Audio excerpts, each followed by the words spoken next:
Hey, Cleveland, this is Tristan Thompson of the Cleveland Cavaliers, and you're listening to Sports Fix. The fix is in. Call J-Rocc now at 216-539-7535. We want to hear from you now. 216-539-7535. Oppan Gangnam Style. Welcome back to the Sports Fix Live. Yeah, we do it Gangnam style. We do it all kinds of style, baby. On the line, our special guest, Brown's Great. Without this man, there is no Dog Pound. Hanford Dixon. Hey, big dog, y'all got it going on over there. I was sitting there watching y'all. Y'all got a good show, man. I've listened to your show a lot, man. I got to compliment you guys. You got a really good show going there. It's time to get your fix. The Sports Fix. Oppan Gangnam Style.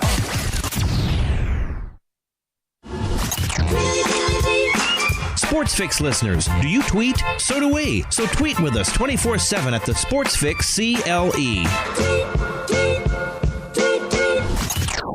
Hey guys, J-Rocc here from the Sports Fix, and we always talking about using our platform to try to help the world and the society we live in, and everywhere I go and everywhere we go, bullying is one of the problems in today's society. There's nothing worse than any person, big or small, strong or weak, adult or child, feeling picked on, pushed around, vulnerable, and victimized at the hands of a bully. Change comes one person at a time, and my good friends at No Such Thing as a Bully are working on skills and techniques and ways that we can all change and make things better for everyone. Find out more at nosuchthingasabully.com. Portions of the Sports Fix brought to you by Harry Buffalo. Catch every UFC pay-per-view live in full HD at Harry Buffalo North Olmsted, just outside Great Northern Mall. Harry Buffalo. Join the herd. Live in Ohio, it's time to get your fix. The Sports Fix.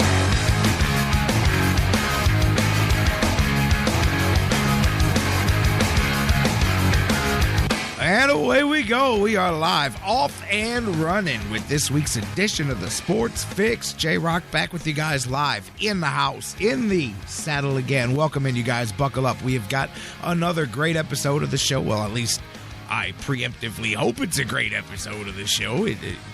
Traditionally, we shoot for a great episode of the show. It's been a great week in Cleveland sports. That's for dang sure. And we're going to talk about that today with my man Dan Wismar from Everybody Hates Cleveland. He's going to be back in the house. We've got a second consecutive Cavaliers playoff sweep to talk about. Not just a playoff sweep, but a record-setting historical playoff sweep for the Cavaliers as they bombed the Atlanta Hawks right on out of the playoffs with the three-point shot. They set an multiple NBA records in the process, and boy, I don't care who you like, dislike, who you think is the MVP. I mean, a lot of that stuff is in the air right now. Cavaliers playing the way they're playing right now. Golden State Warriors at their peak. If those two teams meet, I don't know who comes out on top. I got to tell you. It would be hard pressed to see a team that could beat these Cavs, except doggone those Warriors are rather difficult to stop. And Steph Curry, 17 points in overtime. The man misses a couple of weeks, comes back in and drops 40, 17 in overtime, and a big comeback, much needed for the Warriors in that series there against Portland, because I'll tell you what, Video Game Dame came to show the world that y'all forgot about me when you're talking about point guards in the NBA. But then Steph Curry came back, and boy, and you're talking about a guy, it puts a bad taste in my mouth to put over the Golden State Warriors. But boy, you've got to appreciate what you see when you see it, and the thought of what could be looming a couple of weeks down the road, win, lose, or draw, could be 7 of the finest basketball games you may see in quite some time, at least if you're a fan of long-distance shooting, because the Cavaliers, they wanted to be a three-point team come the playoffs, and boy, are they a three-point team come the playoffs. Cavs sweep the Atlanta Hawks, and they await the winner of Miami and Toronto. We're going to talk about that. We're going to talk about some NBA playoffs here in a moment.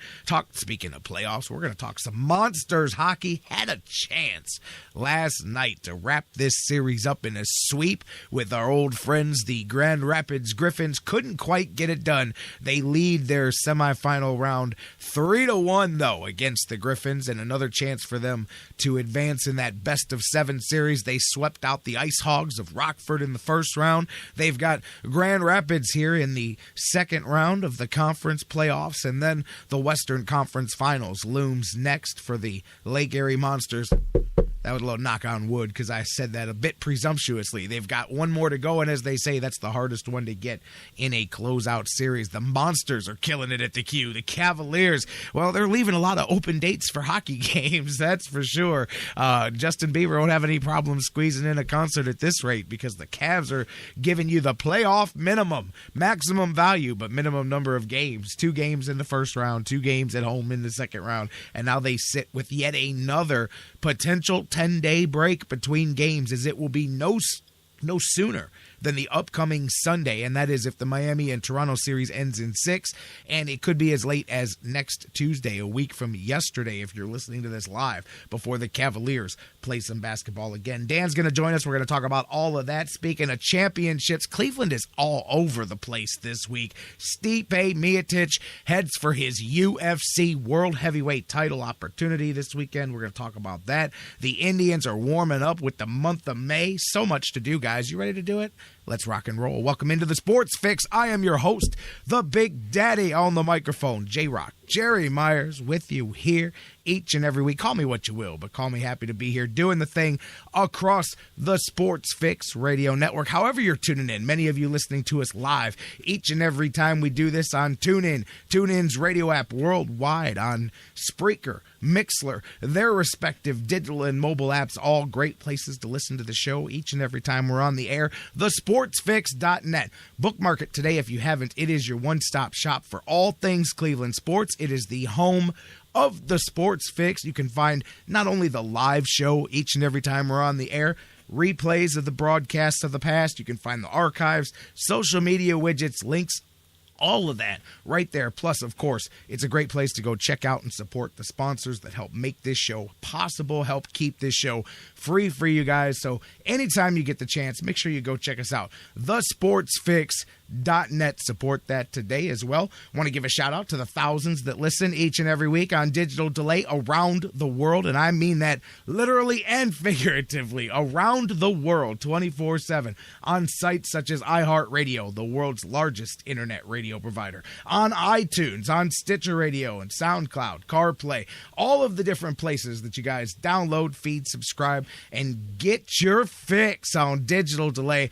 I thank you guys so much, very much, as we do each and every time, for doing the thing. Speaking of the Sports Fix Radio Network, it continues to grow and continues to expand, and I want to thank the fans, I guess, that really helped make this thing happen. Union City, Pennsylvania. Welcome in to the Sports Fix Radio Network. My good friends at WFSN FM 96.7 in Union City, Pennsylvania, just outside of Erie. The fans demanded it, and the program director has produced it. We debuted last week, each and every week in a special Saturday morning, 11 a.m. time slot right here. Well, if you're listening right here, WFSN 96.7 FM in Union City, Pennsylvania, and the surrounding areas. And if you're in that area, you can also catch them on their website, radio.ucfsc.org. 96.7 FM in the Union City area. Welcome to the Sports Fix Radio Network. And how do you be a part of the show? We say this all the time. Get your fix. Be a part of the show. You new people up there on 96.7 in Union City, welcome in. Let us know that you're listening to the show. On the phone lines, 216-539-7535, 216-539-7535. You guys are literally hearing the show 7 different days of the week, all different times. It doesn't matter. Our hotline is 24 hours a day. Call it, leave your take, and we'll play it on the very next live episode of the show. You can hear yourself across the Sports Fix Radio Network. Hit us up, 216-539-7535. Facebook, Twitter, email, facebook.com/thesportsfix, and make sure you like the page while you're there. Tweet with us at TheSportsFixCLE, at TheSportsFixCLE. Email us, TheSportsFix@AOL.com. You can email me, or excuse me, you can tweet me directly at J-Rocc JROCCDADDY. Again, Facebook.com/The Sports Fix. Tweet with us at The Sports Fix CLE. Email us, thesportsfix@AOL.com. And again, as we roll on, welcoming you guys listening live on 96.7 WFSN FM in Union City. And everybody, as we rock and roll, Dan Wismar will be with us here just about 15 minutes from now to jump in on the conversation. Back real quick where we were before I jumped into the introduction. Monsters. Lake Erie Monsters continuing to push things along. Last night had the opportunity. I thought they were going to finish it off. I said, man, this is perfect timing. We're going live on Wednesday morning. Monsters are going to finish this bad boy off with a sweep. Man, there's a lot of brooms being used. Some witches are missing some transportation in the last 2 weeks. Lots of brooms being used at the Q as the Monsters swept through their first round. Cavaliers swept through their first and second round. Monsters had a shot here with Grand Rapids, as I was talking about just a few minutes ago. Unfortunately, tie game, less than 2 minutes to go, and the Grand Rapids Griffins slip in the goal. 1:55 remaining to be exact. They're able to get the goal. Double A puts it in for the Grand Rapids Griffins, and the Monsters fall 5-4. It is their first playoff loss this year. 6 straight wins to start things off. Monsters up until this point hadn't gotten through into the playoffs and advanced, and now they're on the verge of heading, as we said, to the conference finals. They're awaiting the winner of I believe the opposite series is tied at 2. As a matter of fact, I'll check in on that here in just a second, but actually the Reign lead the goals 2-1 in that series, so there's still a lot of work to be put in there before we find out who potentially the Monsters would face. But Monsters had to shot and had the big lead. They were up 4-1. You know, I think I said the cliche just a little bit ago. Winning a closeout game in any playoff series, always the toughest one to go. Teams know they're done. They're going to give you everything they got. And the Monsters found that out last night. 4-1 lead, had the opportunity, and instead they allowed Grand Rapids to chip back into it and then get that final goal and get themselves the victory. So the Monsters now have to continue as this thing rolls on, and now the next game will be back home, Game 5, this Saturday, 7 p.m., Quicken Loans Arena.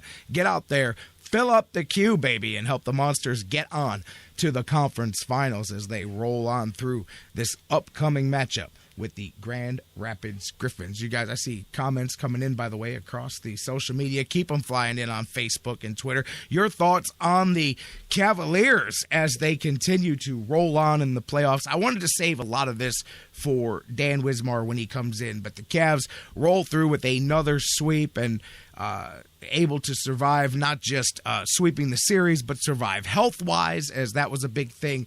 And I don't know if survive may be a word you could use, maybe, you know, whatever's left of the Atlanta Hawks still picking themselves apart. That barbecue chicken, as Shaq would say. The Cavaliers absolutely flambéed the Atlanta Hawks from three-point and went out there and did some things that you may never see it. Well, then again, you may see it next series, because these Cavs look like there's no slowing them down from three, which is you live by it, you die by it. I do believe there's going to be some games you can't stay that hot. It's like not physically possible. We talked last week. There was at one point in game 1 where they were shooting 76% from three. Fred McLeod, I believe, the Cavaliers play-by-play guy, I think it was Freddie, the other day, he tweeted out a stat that was just mind-blowing because of the percentage of the three-pointers that the Cavs had made in that game 4. I think, or was it Atlanta would have needed to shoot nearly 80% from 2 to keep up with what the Cavaliers were doing from 3, which is just a superhuman effort. The Cavaliers not only set the record for a series, they made 77 three-point baskets in the 4 games that they played against the Hawks. And guess what? They shot 51%, 77 of 152. They're leading the NBA in makes, takes, percentage, everything here in the playoffs from three, as they have just really just gone video game crazy. I know Damian Lillard's nickname is Video Game Dame, but the Cavaliers went video game crazy on the Atlanta Hawks, peaking in the record-setting performance that they had during that series. 25 three-pointers. I'll tell you, it is nuts. Some of the stats that they were coming up with, Elias was throwing these things out during the series. The Cavaliers have, 3 times in this playoff run alone, they've already got 3 games where they've hit 20 or more three-pointers in a game. In NBA playoff history, there had only been 2 other teams that did that before. The Cavs did it 3 times here in this playoffs. I'll tell you, not only they may be on the verge of doing something, which, as we know, winning a championship for Cleveland is something special that would forever elevate this team into the heavens as far as Cleveland fandom goes, but they may do it in a historic fashion as well and put it over the top. These guys just appear to have no... J.R. Smith's nailing 51% of his shots. It doesn't matter if you guard him, if you leave him open, if you let him catch and shoot. It doesn't matter where he shoots from. It doesn't matter. That should be his new nickname. It doesn't matter because J.R. Smith's gone to town. Kevin Love, for as maligned as, and I'll be the first one to jump in there and say it, I've ridden the bandwagon of, boy, wouldn't have been nice to keep Andrew Wiggins and Kevin Love this and that. I'll tell you, though, one of my biggest problems with it was the way he was being utilized, particularly the way he wasn't being utilized when it comes to LeBron and Kyrie. It just seemed like a bad fit. But in these playoffs, I mean, we've seen it. As now, by the way, Kevin Love is undefeated in the playoffs in his career. He's now moved on to 12-0. First player, I believe, in NBA history to win his first 12 playoff games without a loss, as of course he lost. We lost Kevin Love last year, so he had left while the Cavs were still sweeping up that series to start things last year, and then they've got the 2 consecutive here. But I mean, double machine, and he's really starting to be that difference maker offensively. Kyrie Irving has stepped up and really came up big. I saw LeBron comparing him to Dwayne Wade, and in many ways we've seen the reemergence. Even in the games, there's been rough spots for Kyrie. We've still seen him come up big, and boy, he is just that ability to get to the basket, to get to the hoop so quick, one-on-one. It's been something to watch. Some of those one-on-ones, defensively challenged both of them, but Teague and Kyrie in that last series, back and forth. And then I'll tell you what, Channing Frye, he really stepped up big. And I'm one of them cats that stands in front of the world and tells you, hey, I need to slow my roll and I need to back the heck up when it comes to talking about Channing Frye, because when the Cavaliers made that trade, I didn't have necessarily a problem with Channing Frye, the player, the skill set, that type of thing. The price paid. Hell, I'm an idiot, because if the price paid is nothing if it ends up in a championship. Channing Frye really has stepped up big. The other day when Kevin Love picked up that 4th foul early in the 3rd quarter, here comes Channing Frye. And I tell you, the Hawks were high-fiving themselves on the sideline thinking, ooh, that was a big piece that we've got in foul trouble for the Cavs. And Channing Frye stepped up in a big, 30 seconds into the game, he nails a 3, then gets the steal, and on the back end, J.R. Smith hits another 3, and in 30 seconds, the Cavaliers have nailed a couple of 3s, put some distance between themselves and the Hawks, and there you go. Channing Frye came up big with shot after shot, grabbing rebounds. He is nearly 57% Channing Frye from 3. He was going to town. He hit 7 the other day. Cavaliers had 3 consecutive games. First time this has ever been done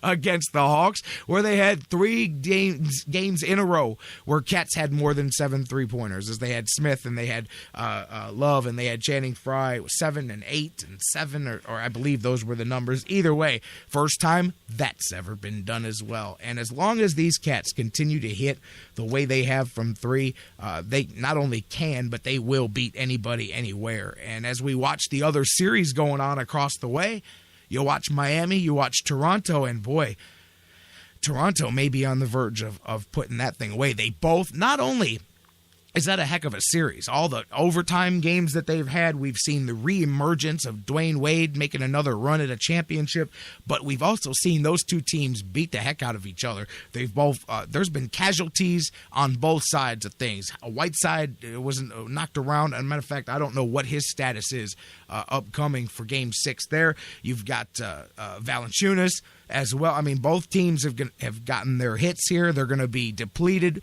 They're going to be worn out. Yeah, they've gone through a tough series, and yes, that may benefit them as far as staying hot, but I don't think that matters to the Cavs at this point. And I'm very interested to see what team advances through that series and what shape that they're left in when they advance to the Cavaliers. I will say this. I do believe that Miami can definitely, I think no matter what, Miami has the ability of beating the Cavs in Miami at least once.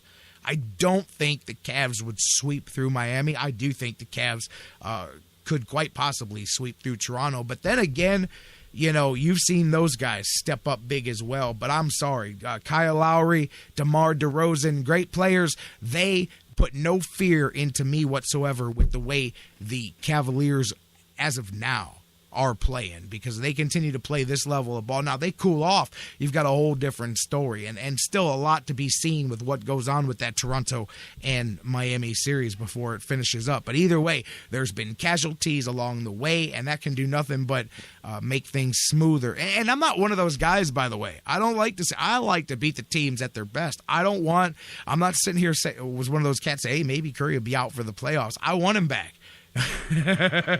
Ask and ye shall receive, by the way, if you saw what happened when he came back against Toronto. 17 points in the playoffs, an NBA record. Well, anyways, I want them at their best. You want the Cavs at their best, and you want whoever comes up next at their best. And again, they're going to be weakened. I'm not saying that, but it is an advantage, and it's what the Cavaliers had to deal with from the bad side last year, and it's what will be looming for both Miami and Toronto as they come out of that battle in the semifinals here in the Eastern Conference. LeBron has now moved on. His teams, when you add the Heat and the Cavaliers together, 6 consecutive Eastern Conference Finals. No player has been in 6 consecutive conference finals in NBA history, so that's another feather to put in the cap of LeBron James as he continues to. It doesn't matter though; these feathers in the cap, the MVP, all the arguments about Steph Curry. And by the way,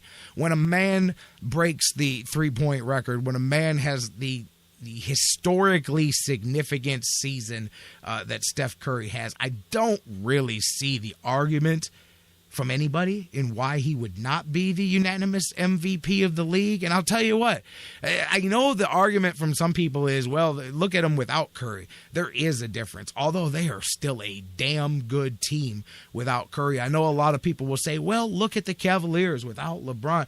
You've never really seen an extended look at the Cavaliers without LeBron James. You've seen the Cavaliers without LeBron for a game here and there.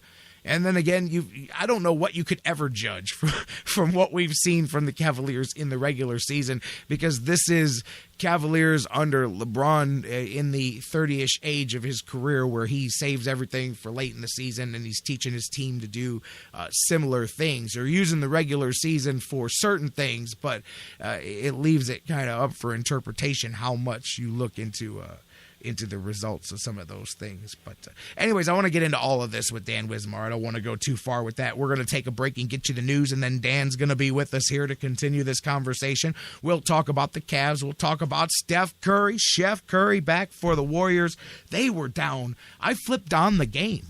They were trailing 16-3 to start that game, 16-2 maybe even, to start that game the other day in Portland. And not only did the Warriors come back, they forced overtime. I think it was about 5 minutes into the game when Curry made his return. Didn't take him long to hit his first shot, and he got rolling. Then in overtime, he stepped up 17 points. He scored them all for the Golden State Warriors in overtime and led them now to a 3-1 lead in that series. Warriors on the verge of advancing to the conference finals. And speaking of, I've got to mention it real quick, because I may have put my foot in my mouth. I don't even know if it's that, because I guarantee you there's people around the world today as shocked as I am at the San Antonio Spurs. We're going to see what that championship pedigree is worth, what all that experience is worth. We are going to find out, because the Spurs have now found, I cannot believe that they lost 2 games at home here in this. They lost 1 home game in 41 tries during the regular season, and it was at the very end of the season.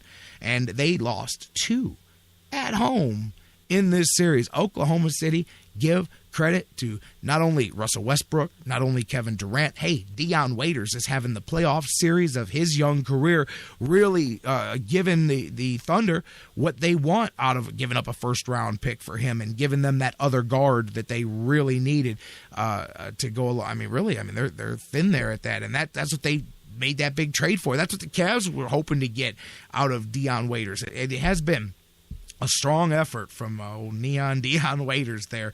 But what about the Spurs in general? Twice that series, both we talk about the Miami and Toronto. Here's this one too, coming down to it. Game 2 and Game 4 came down, or excuse me, Game 5 came down to practically identical endings. I mean, last night, if you're listening live, it was last night. I'm sitting there watching Ginobili step up to the inbound. Dion try to inbound the ball. I'm going, this is deja vu from the other side of the court. That was the only difference, is they were on the hard cam side the other day, and they were on the opposite side of the court, the far side, last night. But again, an opportunity, and still, and I got to say, look, you don't blame it on one call here and there, but I do think the officials erred completely. I mean, okay, how come, and I'm not going to belabor this point, but how come the whole thing that we saw getting in vogue with the Cavs in the playoffs here, we're going to foul Tristan Thompson before the play even starts. Like, it was the one game they did it as the second half was starting. The Cavs got the ball, and they just said, we're just going to foul him and not even let the Cavs inbound the ball, and we're just going to start the game this way with Tristan Thompson on the free throw line. And so, you can do that, and it's without saying that we're going to foul this guy, and the whistle's in the mouth, and the official blows it before any contact's barely made. Yet somehow, I don't know how more blatantly the Spurs could have fouled on the inbound there, and they allowed Westbrook to run through the foul and then drive to the hoop and get an and one that, for all intents and purposes, put the game away. It made it a 4-point game when it was a 1-point game, and it would have put Westbrook on the line. At most, it would have been 2 free throws, and it would have given a 3-point shot with a couple of seconds left to the Spurs. I'm just saying, I thought that was kind of iffy, and when when the stakes are so high, you hate to see that. But it is what it is, and it is a 3-2 lead for the Oklahoma City Thunder. They've got the chance to wrap that thing up at home in Game 6, and you know what? I will say this, if they don't win in Game 6, Spurs are going to win that series. That's my gut feeling, because I think we've seen in history, and I think we've already seen it a couple of times in these playoffs here to go, when a team's got that 3-2 lead and they're coming home, Indiana comes to mind, when they're coming home with the chance to win that series in Game 6, you win that series in Game 6, because if you allow the road team to take it, they're going home and winning Game 7 9 times out of 10. So Spurs, I am shocked to even be talking about the fact that they lost them at home again, and now they're staring down the barrel of getting knocked out, and I thought they were the team to beat in the Western Conference. The team to beat, now the Warriors think it's them. Steph Curry thinks he doesn't think, he knows he's now the 2-time MVP and the very first unanimous MVP in NBA history. Do you think it was deserved? Do you think he deserved it to win it unanimously? We're going to find out what Dan Wismar thinks from Everybody Hates Cleveland when Dan joins us next after the news coming up here on the Sports Fix. Phone lines will be shut down, but you guys can keep the conversation rolling. What do you think? Who are the Cavs going to face in round 2? Steph Curry, is he the unanimous MVP? Should it have been LeBron? That was the point that I was making a little bit earlier with the regular season is, people say, well, the Cavaliers just without LeBron. That argument, as I was starting to allude to, doesn't get me as much, because at the same time, we haven't seen extended periods of the Cavaliers without LeBron to know what type of team they could be. The Warriors, we did a little bit and saw that they're still a pretty doggone good team, but that was a difference maker. But regardless, I believe that there's some seasons where it's arguable. I don't believe that it's arguable here. I do think it was kind of, I think for LeBron to pick up some fourth place votes, I'm thinking, boy, maybe he has gotten to the point where, what he's done has become so commonplace that it's just what LeBron does. As he is, again, one of the absolute best in the NBA. I've never taken that away from him, but I won't make LeBron should have been the MVP. This was an MVP season for Steph Curry, and it is what it is. What do you think? Hit us up, 216-539-7535, Facebook.com/The Sports Fix. Tweet with us at The Sports Fix CLE. What does Dan Wismar think of all of that? Plus, haven't even touched on the Tribe. They are warming up with the weather in the month of May, and we're going to talk about all of that and more with Dan Wismar next. After the news, my friends, here on The Sports Fix. Come on in, baby, baby, get on it. I say people. The Sports Fix, your choice for intelligent talk. That was wonderful. Bravo! I loved that. Oh, it was great. Intelligent talk. Well, it was pretty good. Well, it wasn't bad. Well, there were parts of it that weren't very good, though. It could have been a lot better. I didn't really like it. These guys must be on the wrong station. It was pretty terrible. It was bad. It was awful. It was terrible. Get him away. Hey, boo! Boo! The Sports Fix. Hey guys, before we go to the break, I want to talk to you a little bit again about our good friends at Harry Buffalo North Olmsted, the UFC, the Ultimate Fighting Championships, some of the hottest fights in the world today. Each and every one of their huge events, Harry Buffalo is one of the few places in Northeast Ohio you can go there and watch each and every UFC fight at the Harry Buffalo. And let me tell you, I've been there. The people are out the door. They are to the rafters. It is one of the craziest environments for some UFC fights. Wing Mondays, they've got great deals on wings and drinks, and every day of the week there's a different special, a different deal. And don't forget the Bison Burger, the unbelievable. It is the combination of a fantastic burger and eating healthy combined into one unbelievable sandwich. You have got to get a Bison Burger while you're there. So whatever you're looking for, whatever day of the week, Monday through Friday, Saturday, Sundays, there's something for you at the Harry Buffalo North Olmsted, just outside Great Northern Mall. Check them out today. Harry Buffalo, join the herd. I'm Little Teapot, short and stout. Here is my handle and here is my spout. No, Dad, like this. When I get all steamed up, then I shout, tip me over and pour me out. This is WWE superstar Roman Reigns. The smallest moments can have the biggest impact on a child's life. Take time to be a dad today. Visit fatherhood.gov, brought to you by the U.S. Department of Health and Human Services and the Ad Council. No football? No problem at Harry Buffalo North Olmsted. From their awesome Wing Mondays to every single Cavaliers and Buckeye Hoops games in full HD. Kyrie split the D, goes inside, teardrops it home right down Euclid. That's way up in there for two. The excitement never stops. Every day of the week brings a different set of food and amazing drink specials. And now,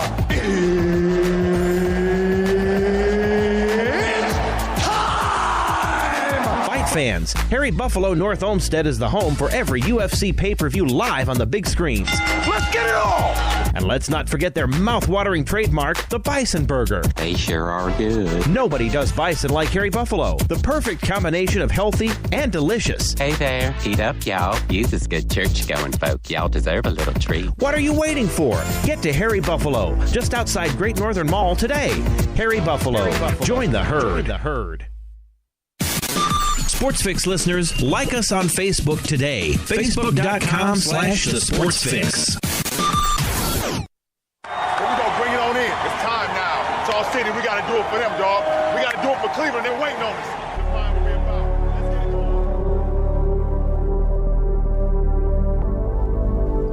going. Every single night, every single practice, every single game, we got to give it all we got because they're going to ride with us. Everything that we do on this floor will be because of this city. We owe them. We're going to grind for this city. They're going to support us, man, but we got to give it all back to them. We get it done. The toughness that we have on the court is going to come from this city. Everybody, the whole city of Cleveland. That's what it's all about. It's time to bring them something special. Let's go. Bring it on in, everybody. Let's go. Hard work on 3. Together on 6. 1, 2, 3. 4, 5, 6. 1, 2, 3. 4, 5, 6.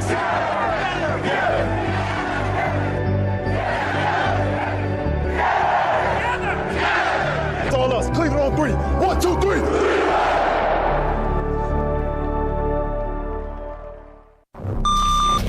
Fantasy sports lovers, you put so much time, hard work, and effort into playing week to week that it quickly stops being a fantasy and starts getting real. Real time spent making real decisions, creating real victory. I'm the greatest man in the world! And when the smoke clears, you want to show off those victories with a real prize. I mean, a really real prize.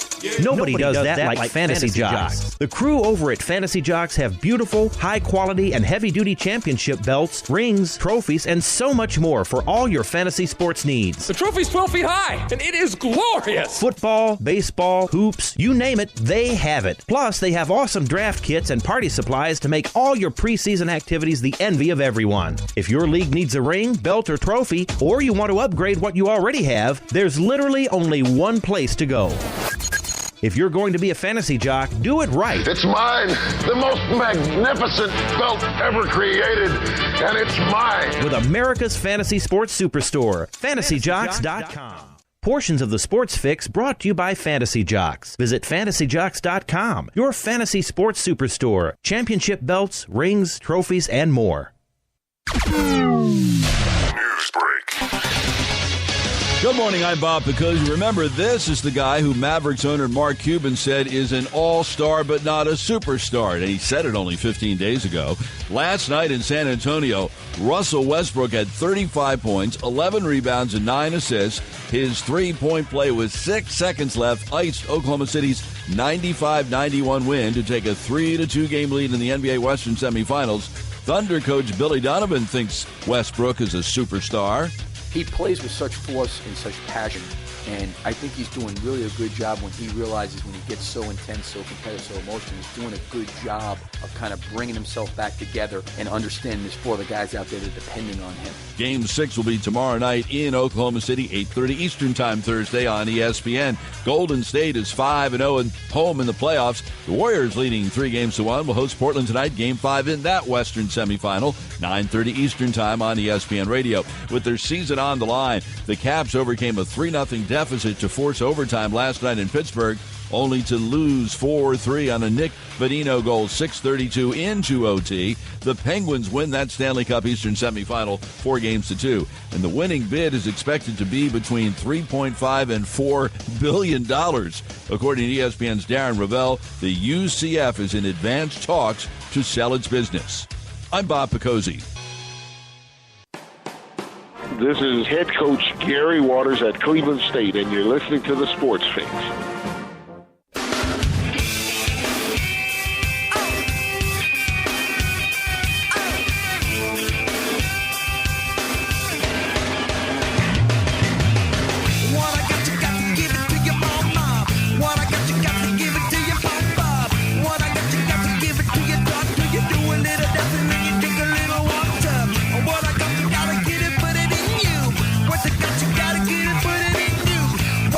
Welcome back to the Sports Fix Live. J-Rocc with you. Dan Wismar about to be with me here in a moment on the hotline and about to be with you. Welcome back in, guys. Whether you're listening live across the Sports Fix radio network, maybe you're listening on digital delay, maybe you're listening on 96.7 in Union City. However you're enjoying the show, thank you so much for being back with us as we get back with you. Keep the conversation going on Facebook and Twitter and email. And by the way, while you're there, join the network of social media hysterics that goes on there and insanity and all the things happening. Join the nearly 25,000 strong Facebook.com/The Sports Fix, Twitter at The Sports Fix CLE, email The Sports Fix at AOL.com. Quick plug, speaking of Union City and Erie, I'll be there this weekend. If you're listening live on 96.7, it would be tonight. If you're listening this week, Saturday evening, the 14th of May, I will be in Erie defending the PWR Tag Team Championship. Should be a good show at the Saga Club in Erie, Pennsylvania.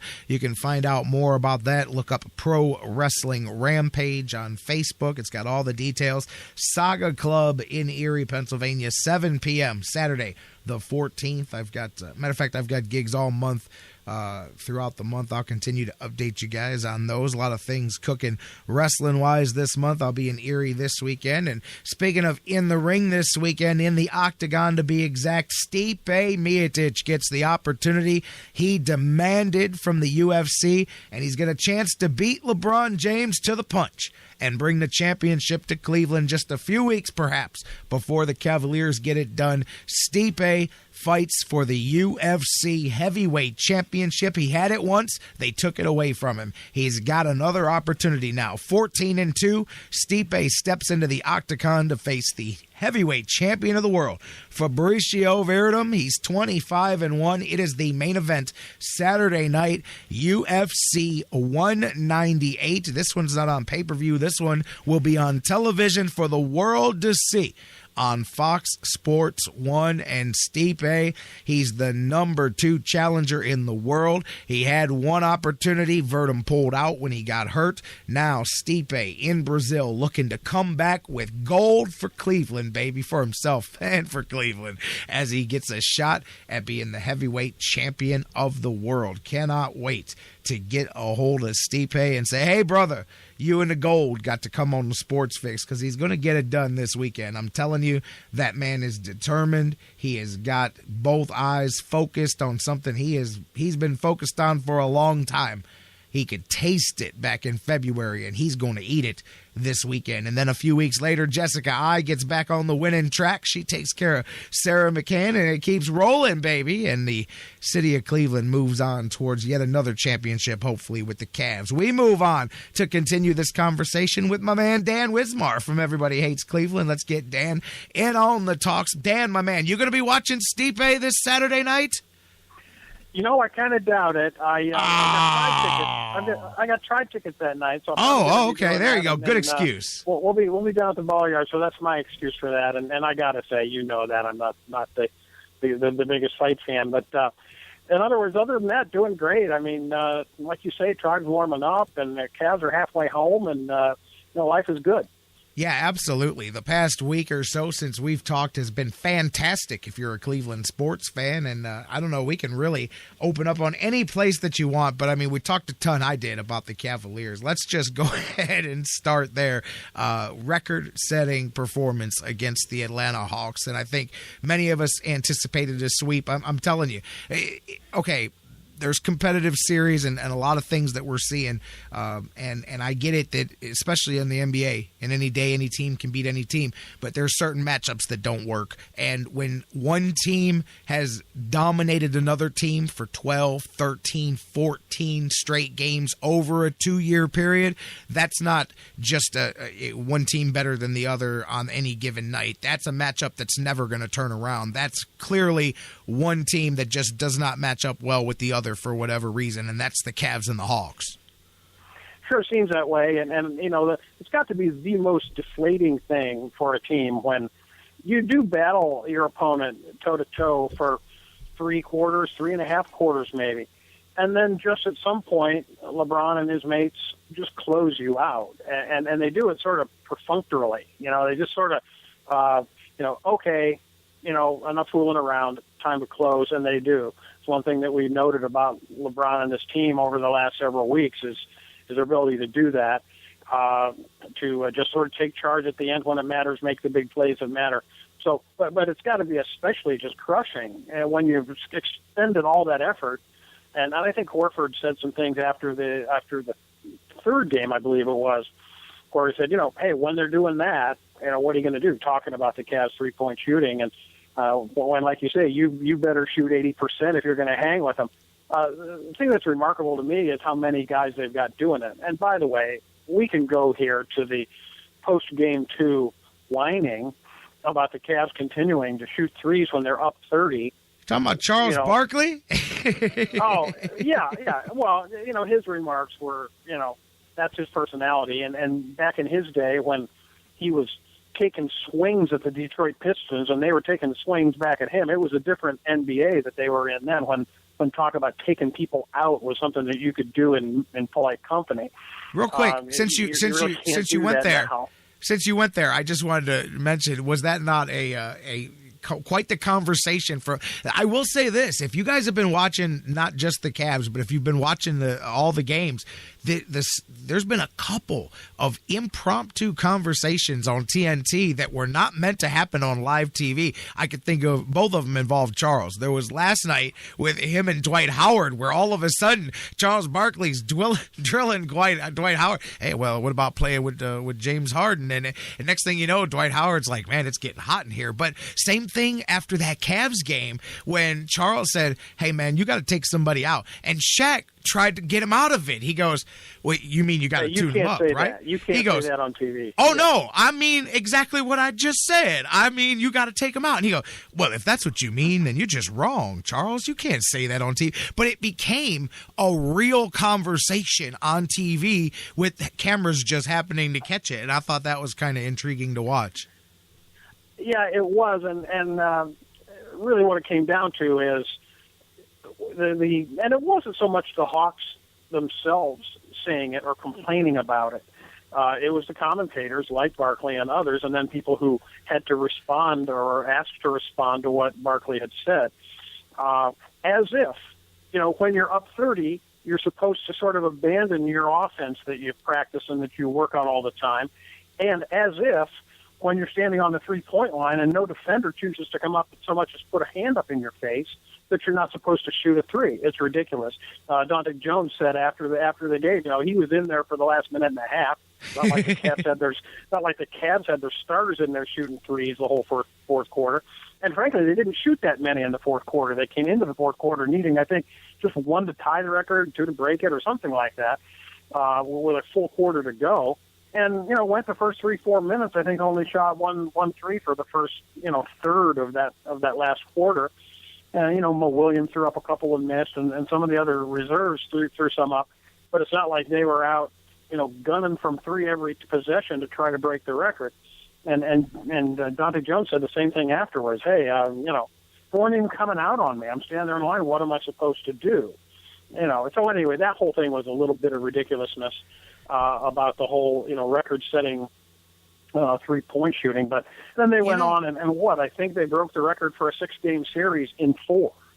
I think that the 77 threes, I read somewhere that would have been a record in the 6-game series. Yep. And they set it in only 4 games. So pretty remarkable. And the unique thing about this team, of course, is they do have 10 guys that can do it, as they did in that game. 10 different players throwing them up. It's not like, Steph Curry and Klay Thompson and an occasional Draymond Green throwing threes. It's 4 of your 5 starters, and then you're bringing 4 or 5 more guys off the bench that can hit it and are legitimately, justified in taking it. So that's what makes the team unique. And going back to something you said in the open about Channing Frye, hey, if I ever said anything bad about Channing Frye, man, I'm sorry. I'm taking it back.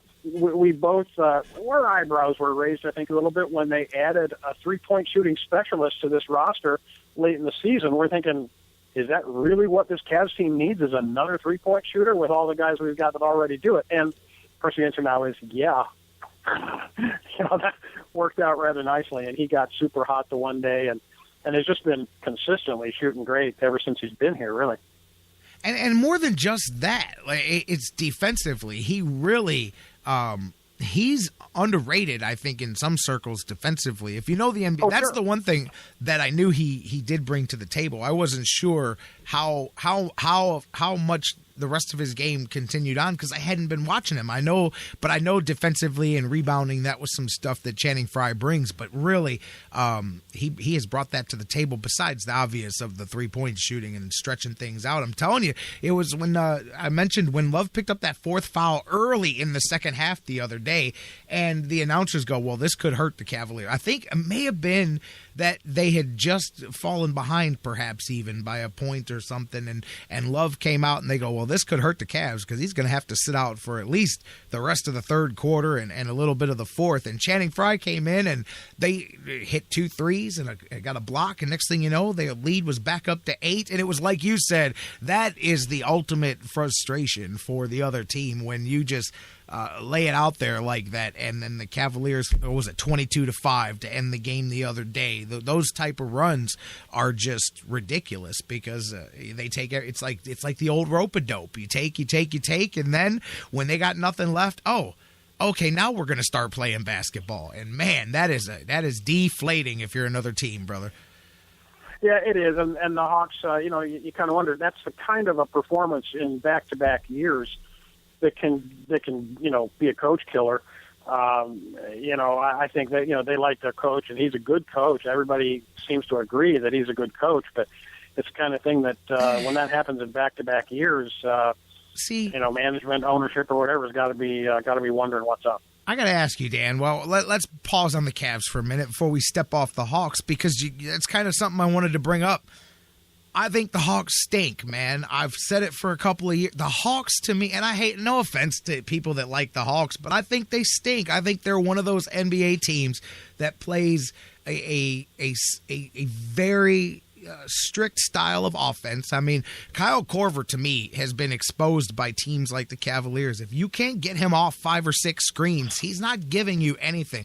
The Cavaliers had Kyle Korver scared to touch the ball at certain points in that series. Now, there were the couple times where he stroked a few and he got a little confidence, but there were also times where he was a shaken man, where I saw him get the ball in the high post one time and he had plenty of room to make a move. He couldn't pass it back to somebody else fast enough because the Cavs just got in his head. They were knocking him off of his rhythm, and they were knocking the Hawks off of their rhythm. Defensively, with the exception of Horford, they weren't bringing a whole lot to the table against the Cavs. The Hawks strike me as one of those teams that you get every year in the NBA that wins a whole bunch of regular season games, but there's not a chance in the world that they're going to contend for anything. They're soft, and the minute you... I guess we just talked about Charles Barkley, so don't mind when I say punch him in the mouth. But the minute you punch him in the mouth and take him out of their game, they fold, collapse, and go away, and that's the Atlanta Hawks. Well, yeah, and it's funny now. You've seen the gif, I'm sure, of Teague in Game 1 after he hits a shot, backpedaling down the court in Game 1, going, "Not this year," and you can tell he's mouthing words, not this year, and you can tell it was early Game 1 because obviously, sorry, Jeff, this year again. I'm sorry, pal. But and speaking of guys that disappeared for long stretches of time, I like Teague as a player. But man, he was nowhere for a lot of that series. He had a couple stretches where he played well. And they would bring Schroeder in, and he lifted him a couple times, but he was inconsistent, too, on and off. And I think the Cavs got right into Korver's head early in Game 1. I think he got one shot off in Game 1. Is that right? The Hawks... I think he only took one field goal attempt in the first game. They just denied him the ball. A lot of it was Shumpert on him, and it was JR on him, I think, most of the time. Just chasing him around and just denying him the ball. And when he got it, he had a hand in his face. So, and then when they realized, they would come out of halftime a couple of times or come out of timeouts where it was obvious that their attempt was to get Korver the ball and get him some shots. And they worked very hard at doing that to the point where he was forcing his shot.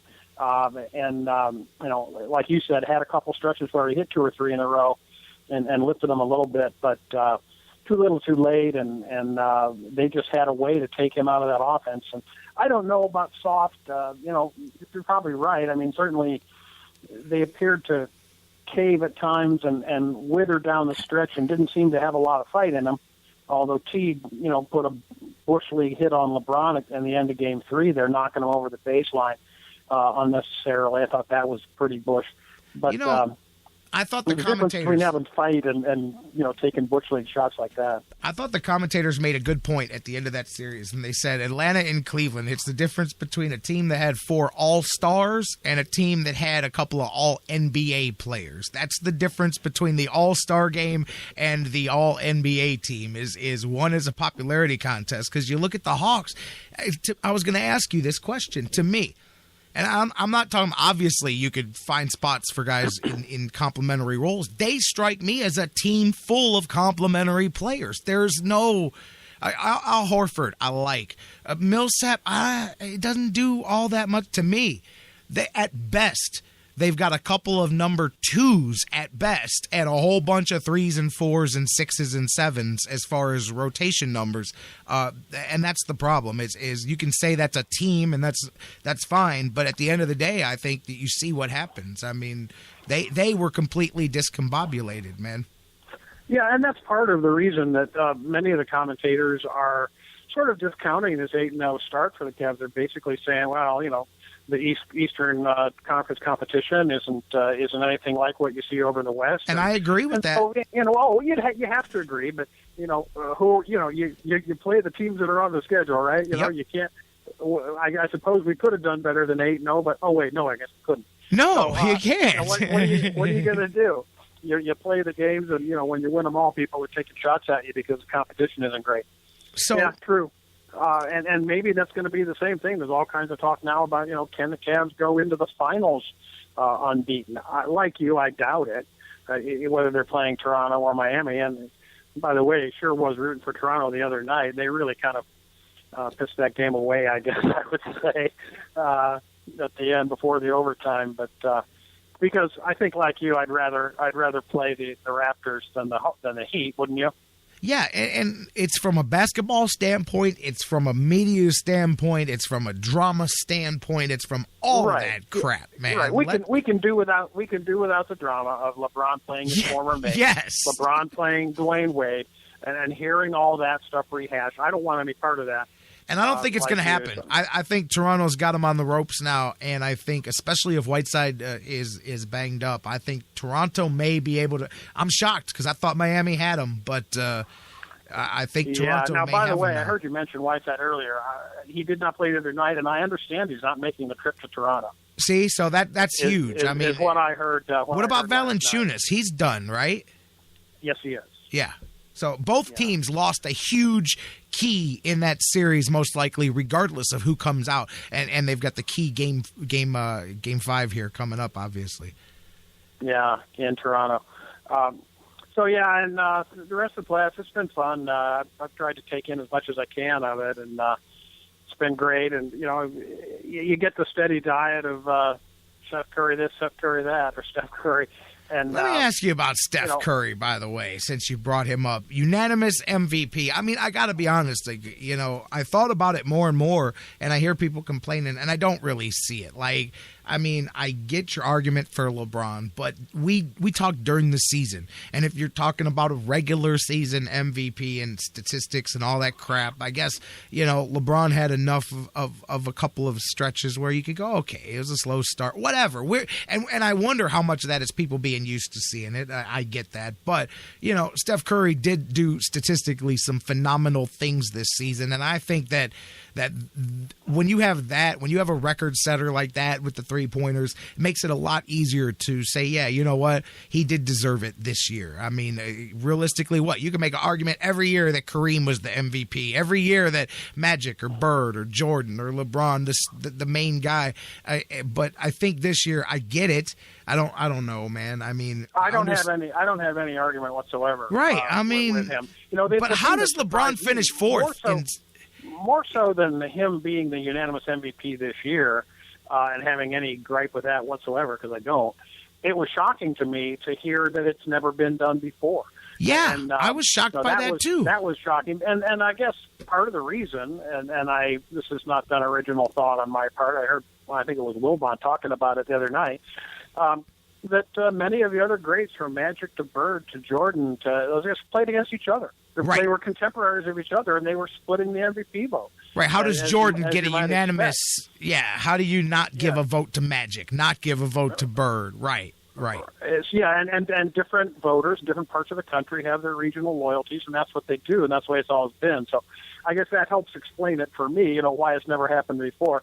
And I do think, in fact, I think it was Wilbon saying that, he had LeBron this year, for example, 4th in the voting, behind Leonard and behind Westbrook, as well as Curry. So, and there's a case can be made. I've said several times this year, I thought Russell Westbrook's the best player in the NBA, and right now I'll probably stick with that in terms of this season's performance, even up to right now in the playoffs. That all-around game I'll take Russell Westbrook as right now best player in the league. And you know what? That's a good point. I was going to ask you this question. We're talking about regular season, and I hate that anyway because the NBA lets you know they slap you upside the face that it doesn't matter. Yet at the same time, it's a big deal about this. So let's forget the regular season. Every team's played 7, 8, 10 playoff games, however many, depending on what series they're in right now. Who's the MVP of the playoffs so far? Because I think that's where it gets a lot more interesting. I think you see the value of Steph Curry because, I mean, he scored 17 points in overtime the other night, and that was something that's never been done before. You see what LeBron does, but he's got a ton of help around him. Westbrook, geez Louise, I mean, he's stepping up. Aldridge in the first couple games of that series with 40 and 40 or whatnot. There's a lot of candidates there. Who's your MVP now that the games count? Well, obviously, with the playoffs less than half over, you'd have to say, I think Westbrook, because right now Westbrook has a 67-win team on the brink of elimination. Yep. In round 2. So I think you just have to give him that. Obviously, he doesn't do it by himself. He's got a nice team, and some of his other teammates have stepped up. You mentioned Deion Waiters. Yeah. Deion's playing, man. But I still think, looking at playoffs so far, I'd say Westbrook 1, LeBron 2. And you know what? I see Bruce in the chat room. Now, that's a name we didn't even mention when you're talking about regular season MVP. How did Dwayne Wade not finish higher than he did? Because I agree with what Bruce said in the chat room. Miami might not have made the playoffs without D. Wade. They had the Bosch issue down at the end of the season. They've had a lot of issues as well. Yeah, they could be the 07 Cavs for that matter. True. How LeBron put that team on his back and made the playoffs made the finals with with Goran Dragic and all kinds of other also Rams. So yeah, you're right. Bruce is right that that's a tremendous achievement. But still, playoffs to date, Westbrook 1, LeBron 2 in my mind. Yeah, I think you would definitely be hard-pressed not to say that. Westbrook has really, really shown his value in that series. Can you believe that the Spurs have lost twice in this series at home? Yeah, one thing that we hadn't talked about yet, but I've seen a couple commentators say, it's sad to see, it's sad to say and admit, but Tim Duncan's fallen off a cliff into the abyss. Oh my goodness! It really is. That's one of my favorite players of all time. It is sad. Sure, absolutely. How could he not be? 5 rings, I think it is. But hey, diminishing skills, man. 40 years old. That's the way it goes. And I've gone through that. Where you just feel the tools, going away. You feel weaker and slower. And he's got to be feeling it, and it's showing now. It really is, and it's sad.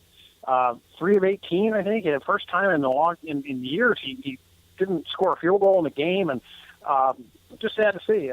Did you see his average for the playoffs? It happened really fast. Let's put it that way. Did you see he is averaging 4.5 points per game for the whole playoffs so far this season. I mean, yeah. And a couple of these games, like you pointed out, the 0 field goals. Yeah, the one game where he had, 2 points or something like that? Another game where he had 4 points. I mean... I had one game he had no shots, no rebounds, right. No points. And so not even field goal attempts. And that team has long since transitioned from, the big 3 of Ginobili. That's LaMarcus Aldridge and Kawhi's team now. into the Leonard and Boris Diaw and, and Aldridge and those guys. It's a team in transition from the big 3 to the new blood. But, wow, it just the falling off the cliff, happened in a hurry, and it was a steep drop for Mr. Duncan. And like I said, it's sad because he's such a universally admired player and guy that you hate to see it.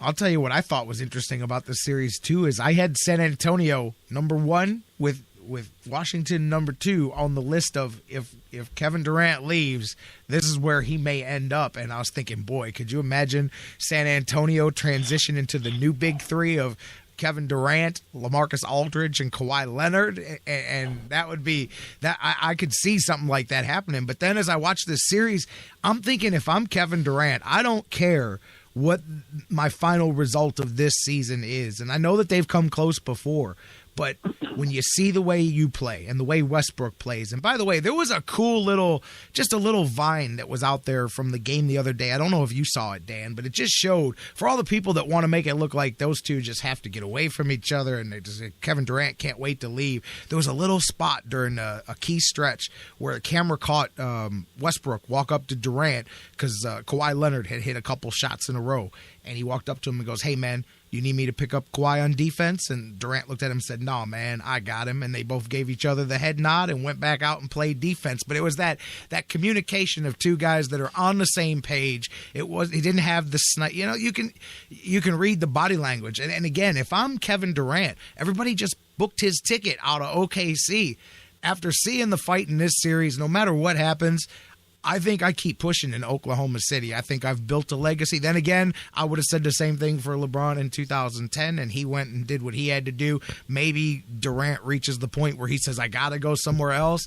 But, man, you got to think, especially if you keep seeing the emergence of Deion Waiters or somebody like that, I would really give thought to not perhaps leaving unless it was to walk into a situation like perhaps San Antonio or something like that. But again, man, I don't know.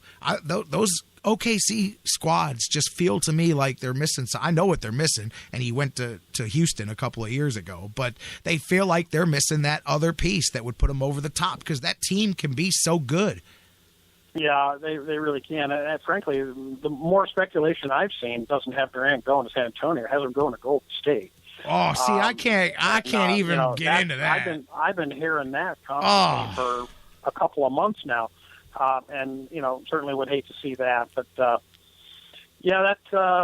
maybe the Spurs run is finally over. We'll see if they can pull out a win. I guess it's tonight, right? They play that game. No. They play tomorrow. Oh, that's right. The Warriors. Or Friday. The Warriors are playing tonight. Yeah, tonight you got the big Game 5 with which really I think is going to go a long way to that one there with Miami and Toronto. And as you said, Whiteside officially not going up for Game 5 in that one. And then Portland and Golden State. Warriors can finish that thing off at home.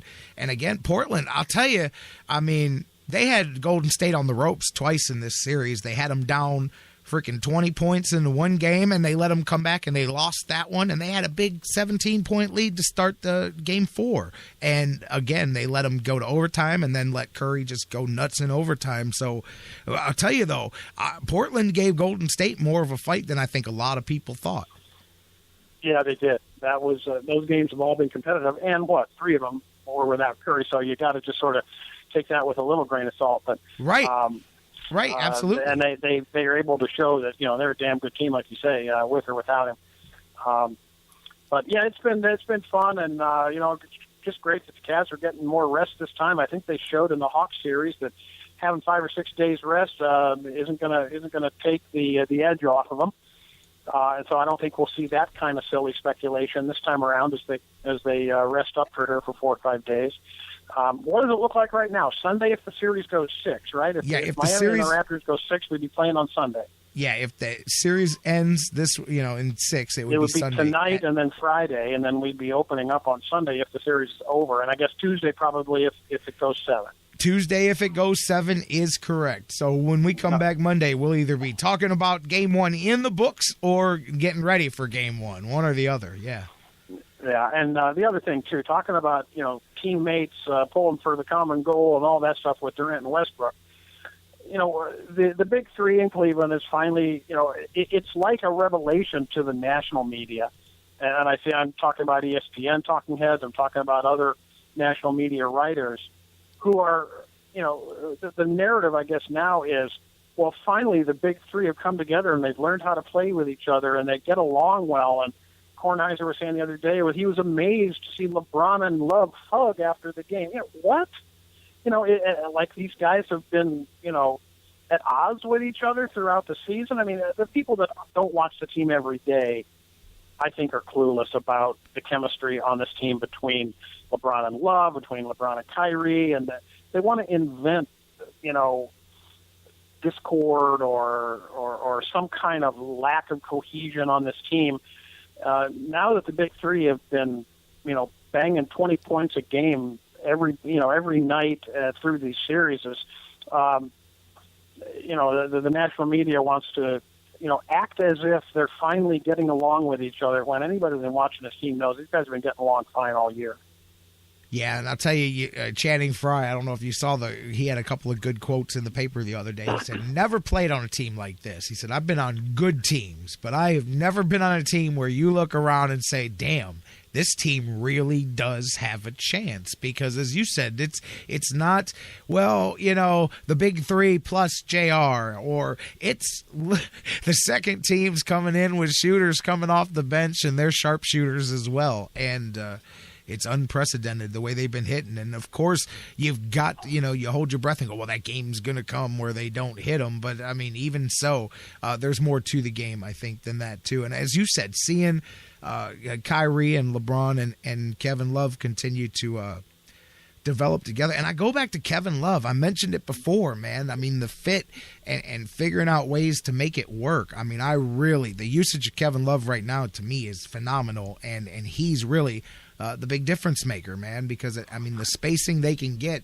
I mean, what do you do? And that's the big question. What do you do? They were talking about that during the Atlanta series and even during the Detroit series. Do you cover all the shooters and say, LeBron, score 50 points because that's the only way we're going to let you guys beat us? Or do you bottle up LeBron and pick one of the other two and then leave shooters open? To me, I think whoever plays the Cavs next, the only chance you've got, as long as the Cavs are playing at this level of hitting their shots, is to do just that. You have got to say, we're not letting the other 9 guys beat us. If you're going to beat us, it's going to be LeBron. And then at that point, if LeBron does his thing, there's no stopping him. So, wouldn't you think that's your only chance to stop the Cavs, if they're this hot right now, is to say, we got to shut the shooters down?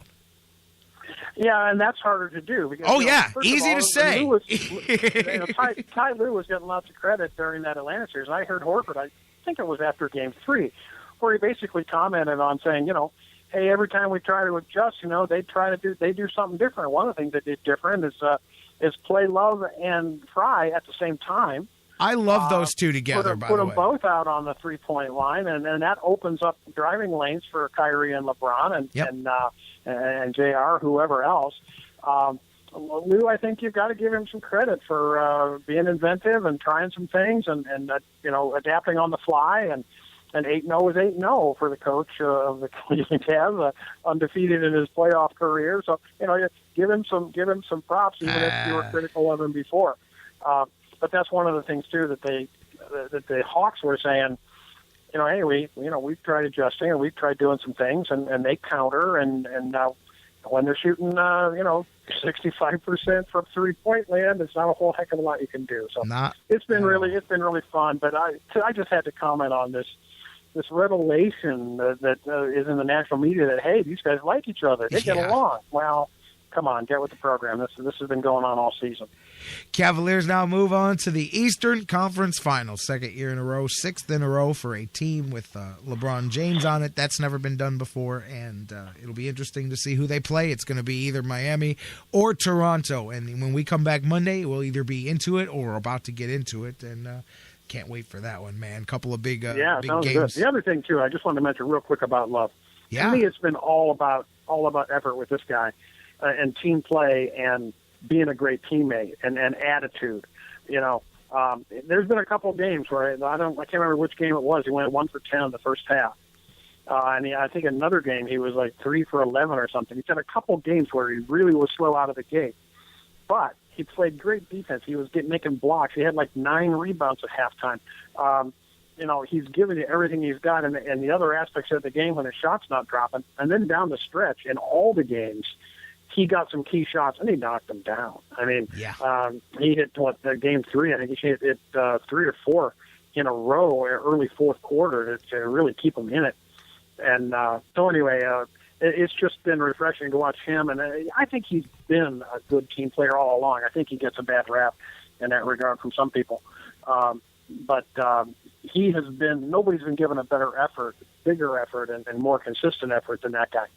Absolutely. Dan Wismar, Everybody Hates Cleveland, joining us here. We've been talking some Cavs hoops, and let's switch gears, talk a little bit of Indians baseball. You guys are listening live on the Sports Fix. Hit us up with your thoughts on the Cavs. Who are they going to play next? On the Tribe, they're getting warming up a bit here, heading into the warmer weather. Hit us up on Facebook, Twitter, email, facebook.com/The Sports Fix, Twitter The Sports Fix, CLE, email, thesportsfix@AOL.com. Indians have won, 5 of 7 here heading into today's broadcast. They got really warmed up when they came back home last week, right after we talked last week. They had the sweep once again of Detroit and then followed that up with another good series. And now here, a good series back and forth to start things off on the road in Houston. And it's been a good week or so for the Indians, even with a step back for Michael Brantley. We've seen the pitching step up. We've seen the offense be timely. Mike Napoli's doing pretty well.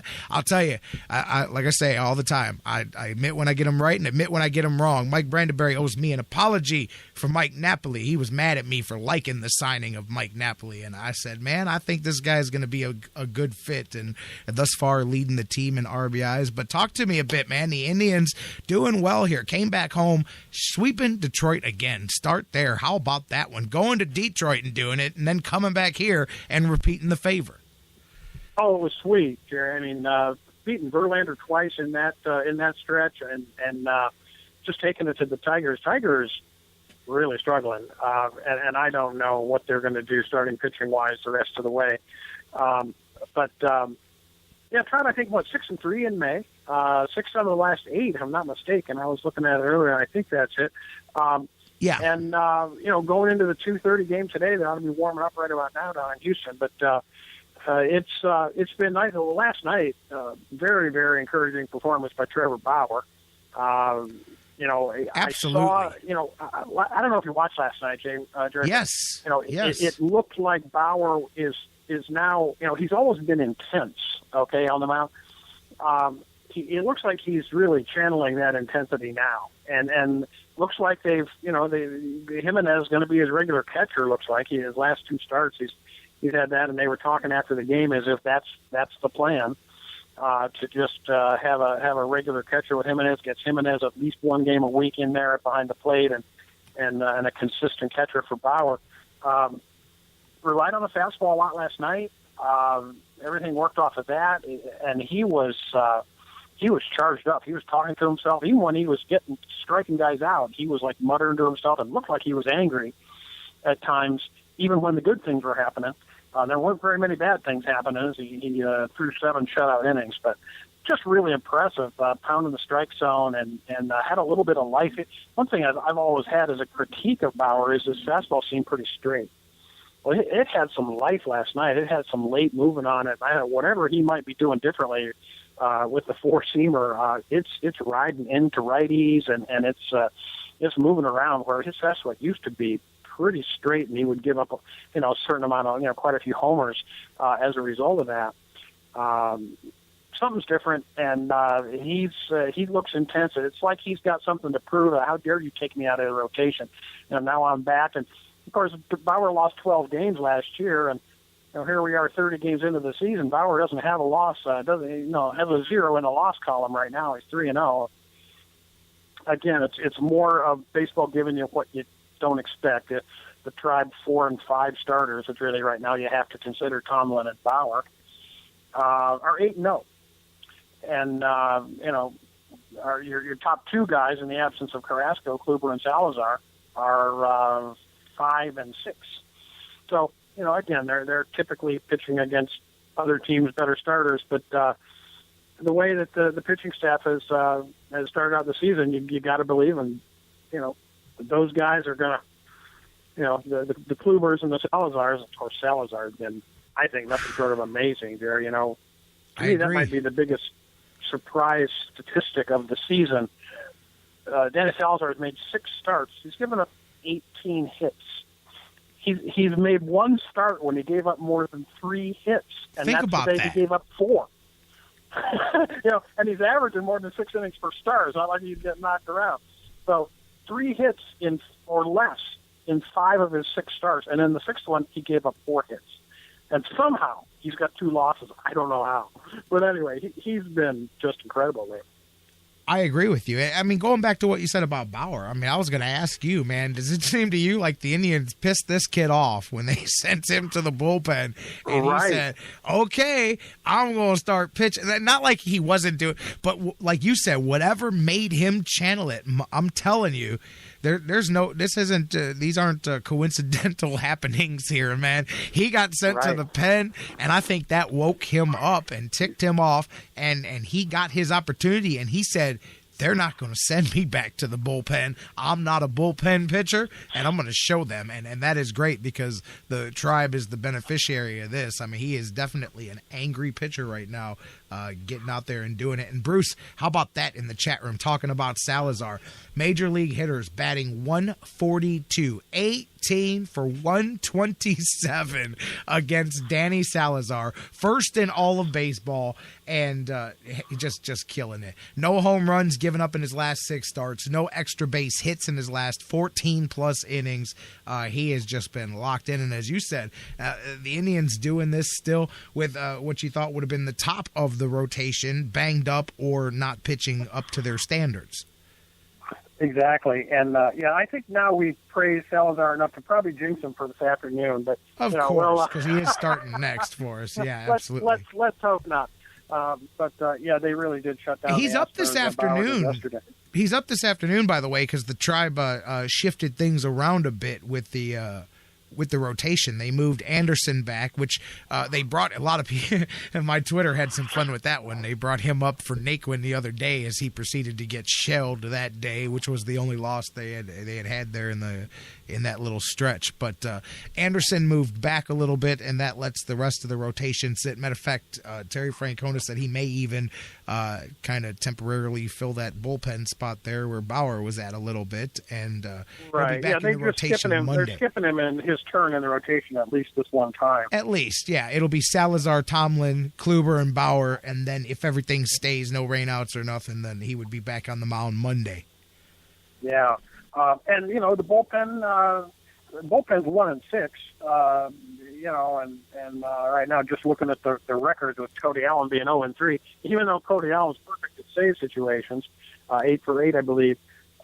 He's got an 0-3 record and one of the higher ERAs on the team because of a couple of times that he got knocked around in those non-save situations, including a walk-off 3-run homer one time. But anyway, my early season whining about Jeff Shaw, I gotta give props to that guy. He's been nails the last few times out. I think he's got 15 innings pitched and 10 outings or something, and I think he's only had 2 bad outings. They were brutal, but the last few times out he's been good, and Cody's been closing games out. So even though the bullpen doesn't have that great a record, that 1-6 record, 3 of those losses are Cody Allen at non-saves. And the rest of the bullpen, really for the most part, has pitched well. Chamberlain, Otero, McAllister, these guys have all done well. Who knows? Maybe that big 13-man pitching staff's gonna really look good by the end of the year. Maybe he just is able to, with so many guys, to not tire them out, not overuse them like he did a few years ago with Shaw and those guys. And speaking of Shaw, as you mentioned, with 6 in a row scoreless appearances and starting to get things there. I want to go back to Cody Anderson for a second, man. One stat that I saw that stuck out to me, I mean, obviously the guy's stressed out, but last year in, 90-plus innings, like 91, I think was the total, he gave up 9 home runs, like one every 10 innings. He's given up 7 already in the early part of this season in just 5 starts. 25 innings, he's given up 7 home runs compared to 9 in nearly 100 innings last year. Yeah, I think Mickey Callaway, get out the magic wand, Mickey, and do whatever it is that you do. I'm always in awe of Mickey Callaway, and maybe the MVP of this team. Whatever it is you do, Mickey, let's get on it with Cody Anderson and see if you can turn him around because we need him. For sure. I mean, as a young guy with a lot still in front of him and obviously nothing but potential, but still it's a bit different than what we saw last year. And I think part of that may be, they start to get more notes on you. They get more of a book on you, as people say. The pressure that comes with, hey, this kid just saw a highly touted guy like Bauer moved into the pen, and him given that opportunity coming right out of camp. You put a lot of pressure on yourself, and the team does as well. And you hear all this talk about how April's so important and you got to get a big start. So all of that may have chipped in. He had the trip down to the DL and some different things. So hopefully he can settle in and get himself going there. And maybe that's exactly what he needs, to miss a spot here and get himself just back to being Cody Anderson, because he showed so much potential that he's going to be a big part of whatever the Indians do here, whether it's in the rotation or once everybody's healthy again, whether he's moved into the bullpen full time, which I could kind of see that. I think if Bauer stays where he's at, you got to think fast forward into 2 months or a month and a half from now that Bauer would stay in the rotation and Anderson would probably take Bauer's spot as far as the long man, right? Yeah, you'd think if Anderson even hangs, if he stays, on the 25-man, yeah, right, because they do have so many of those guys now. When you think about, Otero and now Tommy Hunter there, along with McAllister Hunter, and Manship and Shaw and all these guys out there, the right-handers in the bullpen, and none of them have been really struggling, you could say. And so Anderson might turn out to be odd man out, and they'd rather have him starting every fifth day in Columbus.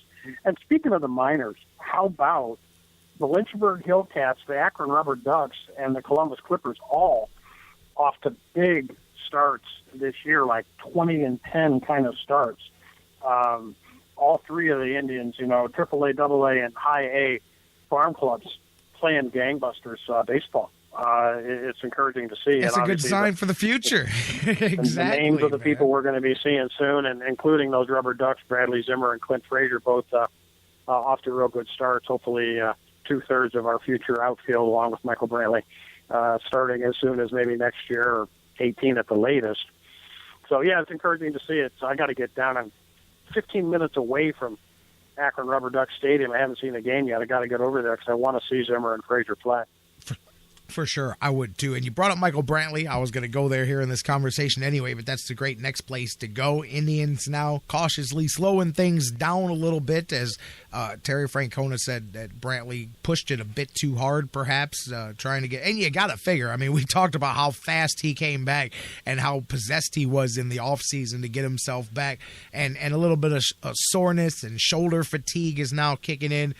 Trust me, I know from experience that you can definitely overwork. It's nuts because you fight the urge. I was just personally having this conversation over the weekend. I said, man, you reach a point where you've been working really hard, 6 days, 7 days a week, and you go, man, I need to take a day off. But then the athlete in you kicks in and you say, no, man, I don't take days off. I'm going to work harder. But it's so hard to dial yourself back and convince yourself that you got to take a day off and you got to take a step back because you're actually overworking it. And that may be kind of, what he's dealing with now. He went pedal to the metal for 3-4 months in a row here to get back, and now it's just kind of catching up to him a bit. But it's good to see. Yeah, I was holding my breath the other day when he made that really great catch up there, and he ended up sprawling out on his stomach in the outfield on the warning track, and I think that's exactly the kind of play that he injured the shoulder on last year. And I would just hold my breath, hoping he was going to come up feeling good after that. And that might have been something that tended to aggravate it. I haven't seen yet. They sat him last night. Have you heard if he's in the lineup today or not? Yeah, he's not going to play today, and they're off tomorrow. So the hope is that gives him 3 straight, and then an opportunity to kind of get a little bit of that inflammation down, a little bit of the kinks out. And Terry Francona was saying, I don't know if you heard it, but.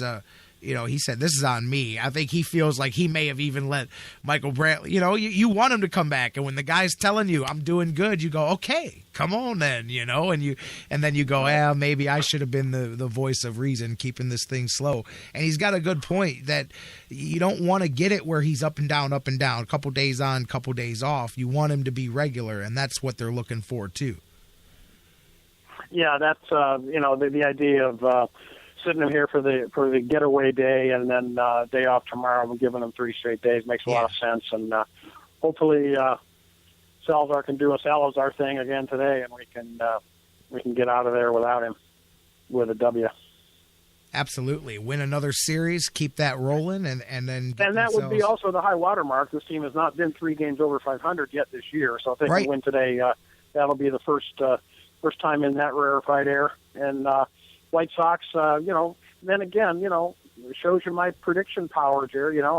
I told you a week ago that the White Sox were going to start coming back to the pack. Well, so much for that. They're 23-10 and best record in the American League, and my crystal ball is clouding up all of a sudden. I'll tell you, the Royals kind of came back to the pack after a hot start to the season. Yeah, they went on a bad run, and the Indians just saw them on the back end of that, but they're now behind the Tribe. I mean, everybody's kind of bottlenecked except for the Twins, who, by the way, that's a good chance. Things are happening. The weather's turning. The Indians are playing well. I know you wouldn't know it if you were an Indians fan on Twitter, honestly. You wouldn't know that the Indians are playing pretty well, but I believe they are. And you got good weather. You got the Cavs rolling. You got all these things happening. Here you got a good weekend with a nice forecast and the Twins and a couple of what do they got? They got the T-shirt giveaway this weekend. You've got of course, the Dollar Dog Night to kick things off on Friday, but you got a big weekend, and you've got Kluber on the mound on Saturday, Tomlin on Friday, Trevor Bauer back out there on Saturday. A chance to put some butts in the seats and get that momentum rolling, man. That early season momentum. Of course, we were feeling pretty good about ourselves a week or so ago when we went up to Minnesota for 3 games. That is very true. Your famous last words. Twins are awful, and they walked off 2 nights in a row against Dan us. did the math as we're on the air 2 weeks ago going, well, Jerry, you got to figure if we just win 2 out of 3 against them and 2 out of 3 against Philly, we're coming home feeling good. Instead, we went like 1-6 or whatnot, lost them all by 1 run. There was that damn cloudy crystal ball again. That's it, man. Hey, I do it to these guys, too. The Spurs may send an assassin after me in the offseason because I've done them in, man. So just so you guys know. Let's just face it. I guess your listeners aren't going to be looking to you and me for stock tips anytime soon. That's just it, man. I'm just going to tell you now, the Cavs are not going to win the NBA championship this year. No chance. Not a chance. They're getting swept in the finals, and if you understand why I'm saying this, I'm taking one for Cleveland. Trust me here. But we got the Twins coming in, and they stink. They're 8-24 on the season. Matter of fact, I believe they are the worst team in baseball. They're tied with Atlanta. Nope, Atlanta's a half game worse. Atlanta's 7-24. Those are the 2 worst teams in baseball. Minnesota really struggling thus far. They've had trouble getting some offense going. I believe they are the lowest scoring team in all of baseball. Oh, nope, second to the Atlanta Braves. So we see a similarity there, but a chance for the Tribe to get warm. You don't want to put the cart before the horse, but it would be So Jared, I gotta have one more topic or conversation with you here, at least where we go.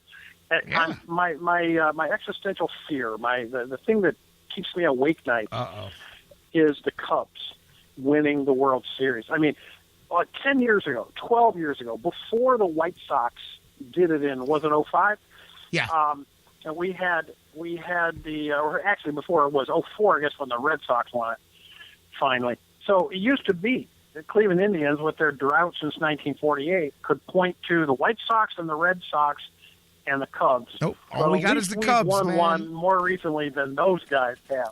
So then the Red Sox win 2 with Manny Ramirez just to rub salt in the wound. Then, the White Sox come out in 2005, and out of the blue, from sucking, they win in 2005. Yeah. And then they go back to sucking, of course, for a few more years. And now the Cubs, 24-6, best record in baseball, historically good record out of the gate. They're the last hope. They haven't won it since 2008 or something like that. I'm not talking about 2008. I don't want to see them win it because then it'll be down to us again. So anyway, I just wanted to hear your comments on the 24-6 Cubs, and that's a pretty amazing story, isn't it? They're absolutely amazing, and it's their starting pitching that's clearly pushing the way. I mean, look at the Mets and the Cubs starting. And we talk about how good the Indians have it, and they do, even with the struggles of, Kluber and that. The Indians have given up, and this isn't just the starters, by the way. This is just team pitching in general. 113 runs allowed on the season. It's in the upper part, but it's in the upper quadrant. The lowest two scoring pitching staffs are Chicago and the Mets, and both are light years ahead of everybody else. The Cubs have given up only 89 runs on the season. Their run differential is 103. The next closest team is the Mets at 45, plus 45. There were teams last year, I think, that didn't have that on the season. Season. That didn't have that run differential in 162 games. So, yeah, it really is remarkable. And they're young. That's the other scary The Cubs thing. are nasty, and the Mets. I mean, those teams. But I'm looking for a Cubs-Indians World Series, baby. Let's get the loser World Series. Exactly. Let's make that happen. That's would be the greatest. How great would that be, by the way? I mean, seriously. That would be incredible. I know the odds are against it, Dan, but that would be a story. I don't know if America would want to hear it, but we would, man. But the Cubs and the Tribe, could you imagine that World Series? I cannot imagine it. It would be a zoo. It would be crazy. I'd be driving to Wrigley for every game. I think. I don't know. I'd have to be with you. I think we'd have to just do the whole series at that point. Do the whole road trip thing. Yeah. But yeah, those teams. Talk about a tough ticket. I'm sure. Comes in a World Series. We better have deep pockets if we're going to go to games in Wrigley during a Cubs World Series. I know that. Especially with those two teams playing. That would be like the rarest World Series tickets ever. I mean, oh, man. But I'll tell you, it's good to have a good start. And, again, we're only talking a couple games over 500. But I think looking at Michael Brantley only playing 10 games and still getting in the swing, and Corey Kluber struggling a little bit with the exception of a good start here and there. Carrasco down. Only 2-0. I mean, he's 2-0, but he's missing a quarter of the season probably. I think it's a good sign and a good place where these guys are. And again, by the way, Mike Napoli, as I mentioned before, man, thus far making the Indians look good as far as his contributions, leading the way. What did I see? I think I saw he's on pace for about 115 RBIs, obviously. And 34 homers or something. Yeah, on pace and doing it are different. But when's the last time the Tribes had a 30 and 100 guy? You know what I mean? Seriously, when was that? Do you know? Wow, I was saying that facetiously. When was the last? What would the last one have been? I'm going to look it up while we're talking. It might have been a Tommy or somebody like that. I'll look it up while we're talking. Yeah, check Indians that out. That'll be interesting for later on. But player. Anyway, it's you got to be happy with what Napoli's given you, and mixed reviews on some of the other acquisitions. Certainly, Uribe has yet to get on track. We've gotten a little bit of production out of Marlon Byrd, but some of those veteran signings are working out better than others. I guess you got to feel good so far about the Chris Jimenez acquisition. It's a home run in his first at bat, in his first game, and hey, as long as he's getting good production out of Trevor Bauer, anything he does with the bat is a bonus. Anybody out there listening, by the way, if you get the answer before we do, what is the last Tribe player to have a 30 and 100 season? I mean, I'm. You'd think Bruce would be all over that. Would have been Juan Gonzalez 15 years ago. I mean, I don't know. That's possible. That's possible that it was him. It would have been in that era. It would have been towards the tail end of those teams. I'm never good at pulling that stuff out of my addled brain. Bruce, you're the man. Hit us up when you got the answer. The last Indians player to hit 30 home runs with 100 RBIs, because Mike Napoli may be on the verge of making that thing happen. And, again, Rajay Day, I think we've seen little things. I'm telling you, Indians fans probably know this, but if you don't, the best of this team is yet to come. And I do think that we've seen signs that this is going to be a very fun summer for baseball, regardless of what the final result is. I think it's going to be a very pleasant Indian summer. Yeah, I'm optimistic about that, and you need to have certain guys really step up, and one of them is Chisenhall. I mean, Chisenhall's shown a couple of flashes that he may be starting to heat up a little bit and, stinging the ball a little bit. And but guys like him and Uribe and some of those other question mark guys, and you really got to get young Gomes going. But if those things can happen for you, I think you're going to get enough consistency out of the rest of your lineup, and your Kipnis is playing well. Lindor, of course, is a star, and Lindor, how about that kid, man? I mean, every night, Jerry, every night he makes a play in the field that just drops your jaw. It's just so much fun to watch a kid play, and of course, the only question ever was, will he hit in a major? So all he's done is come up in his first season and a half and hit 300 plus and have a little pop and drive in runs late. I mean, I think now I think they said he was 4 of 7, now 5 of 8 when he's got a runner on third and less than 2 outs. So he's delivering the runs when it matters and getting the hits and driving in runs when it counts. Just seems to have a knack for that and put the ball in play and be smart out there, and then that's it's just fun. And then the defense, like I said, every night at least once, he's making you go, wow. Just giving you one of those wow plays that haven't really had at shortstop since Omar left town. I agree. As I continue, by the way, to punch backwards, so far I've got I'm up to 2008. I had here we go. Hold on. In 2008, Grady Sizemore had 33 home runs and 90 RBIs. So that would be the closest. The closest, and that's only you know what? Since then, guess what? Since then, the most home runs in a season for the Tribe since 2008, I got Sin-Chu Chu with 22 in 2011. That would be the high water mark since then. Grady's 33, huh?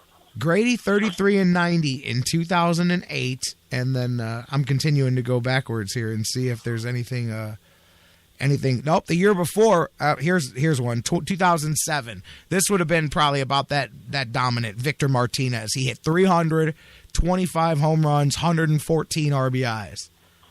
Okay, still not 30 and 100 though. Nope, we still haven't got to 30 and 100 yet. I'm going backwards through the years here. 2006, the Indians were led by Travis Hafner. There it is. 2006, Pronk had 42 home runs and 117 RBIs.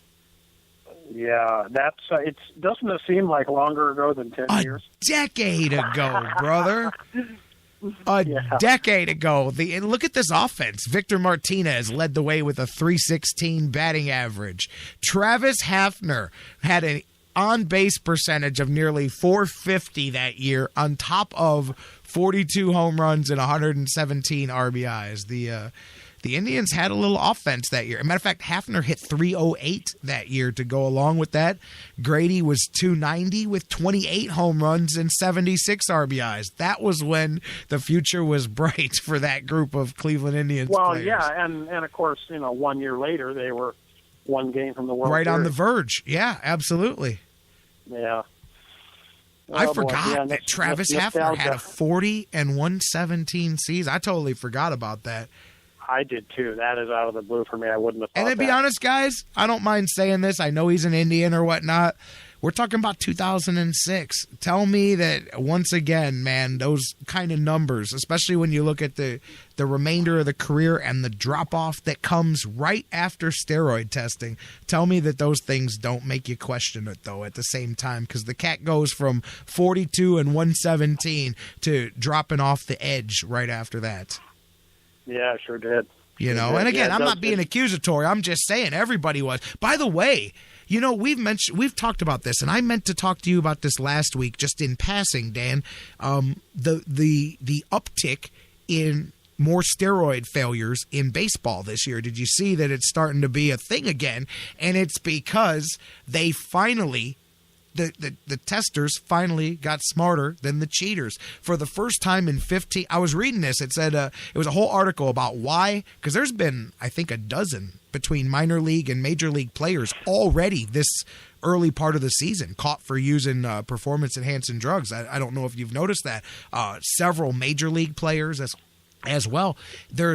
They've reinvigorated the tests, and so now they're basically, what it says is that for the last decade that baseball's been telling you that they cleaned it up. They just simply, players found exactly what we talked about. They found the drugs that were cheating the system. They found, what they did was they've learned that players found old steroids that were popular in the 70s that were not being tested for because of the new, modern, more designer type of steroids. So basically, these players have gone back in the past and started using kind of dinosaur steroids, things that were considered not as effective as the new stuff, but they weren't being found in the tests. And they said the biggest reason that so many players have been caught in the last 2 months is the new test. It changed how long it stays in your system. It can now pick it up in your system for up to 2 years after you stop taking this certain type of substance instead of just a matter of days. And they've now caught half a dozen major league players in the first 2 months of the season that were cheating in this manner. And I think it's interesting because baseball will tell you how clean they've been, but now basically you find out that these players did exactly what is going to happen when there's cheating. They're going to find a different way to cheat the system. And it turned out that they just, instead of going forward in technology, these players went backwards and found a drug that was so old it wasn't being detected in the steroid tests. That's interesting. I had noticed that the thing that I noticed about it, Jerry, was it seemed to be players that were either very young in their major league careers or that were still AAA players that were sort of on the edge of prospect status to getting into the majors. Like maybe they thought that, maybe the minor league had a different testing regimen than the majors did, for one thing, or that maybe they were just recently promoted to the majors and didn't know the lay of the land or weren't significantly on top of the testing thing, or maybe just because they just made it to the majors, they were anticipating that, and that 2-year window, overlapped their minor league career, where maybe 2 years ago they weren't thinking they were going to be in the majors anytime soon. I'll tell you what, I don't know if you saw, but Outside the Lines touched on this last week. There's a whole group more of suspensions still. They use the term at least a handful or more for this same drug, players that are currently privately appealing this, and so it can't be released until that's done. But there's at least one more suspension of a player whose name you will recognize, and at least a handful more that will be suspended. And the drug is called Turinabol, and it's basically, like I said, it's an older steroid, and it's a drug that was popular by the East German powerlifters in the 70s for Olympic use, but it wasn't being tested for because it was believed that it really wasn't a popular steroid. And wait a minute here. Are you trying to tell me that the East Germans used steroids for the Olympic athletes? I know. Believe it or not.